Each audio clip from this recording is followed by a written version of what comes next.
شیعہ مذہب کے مطابق باغ فدق کی حقیقت صرف ایک زمین کی ملکیت نہیں، بلکہ اہل بیت رسول کے حق، مقام اور مظلومیت کی روشن علامت ہے۔ فدق خیبر کے قریب ایک زرخیز نخلستان تھا جو رسول خدا کے زمانے میں بغیر کسی جنگ کے مسلمانوں کے قبضے میں آیا۔ چونکہ اس پر کوئی جنگ نہیں ہوئی تھی، اس لیے یہ مالف شمار ہوا، یعنی ایسا مال جس کا مکمل اختیار براہ راست رسول اللہ کے ہاتھ میں ہوتا ہے اور جس کے بارے میں وہی فیصلہ کرتے ہیں۔ شیعہ روایات میں ہمیشہ اس بات پر زور دیا گیا ہے کہ یہ زمین اللہ کے حکم سے رسول اللہ نے اپنی لخت جگر حضرت فاطمہ زہرا کو اپنی زندگی میں عطا فرمائی تھی، اور فدق کی تحویل کا تحریری ثبوت بھی موجود تھا۔ یہ عطا اس لیے تھی کہ اہل بیت کی کفالت ہو اور اس کی آمدنی غریبوں، یتیموں اور ناداروں پر خرچ ہوتی رہے، جیسا کہ رسول اللہ کی سنت تھی۔ رسول اکرم کی وفات کے بعد مدینہ کی سیاست میں اچانک بڑی تبدیلی آئی۔ خلافت کے قیام کے فوراً بعد لیا جانے والا ایک اہم اور تکلیف دہ فیصلہ یہ تھا کہ فدق حضرت فاطمہ سے واپس کر لیا گیا۔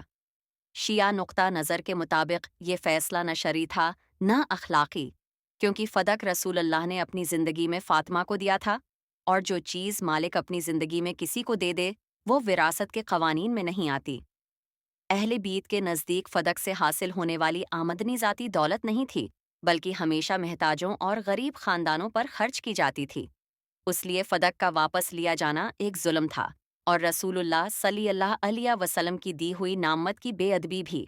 جب فاطمہ زہرا علیہ السلام نے اپنا حق طلب کیا تو ان سے گواہوں کا مطالبہ کیا گیا، حالانکہ آپ علیہ السلام کے حق میں گواہی دینے والے موجود تھے، اور سب جانتے تھے کہ رسول اللہ صلی اللہ علیہ وسلم فدق کی آمدنی فاطمہ علیہ السلام کو دیا کرتے تھے۔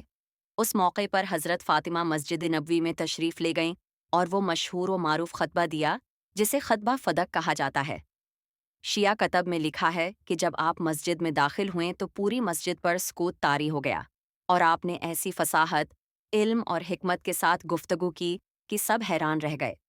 آپ نے قرآن کی آیات پیش کیں، بتایا کہ نبی بھی وراثت چھوڑتے ہیں، کیونکہ قرآن میں حضرت زکریہ اور حضرت سلیمان کے واقعات موجود ہیں۔ آپ نے فرمایا کہ اگر کوئی عطا کا انکار کرے تو کم از کم وراثت تو میرا حق ہے۔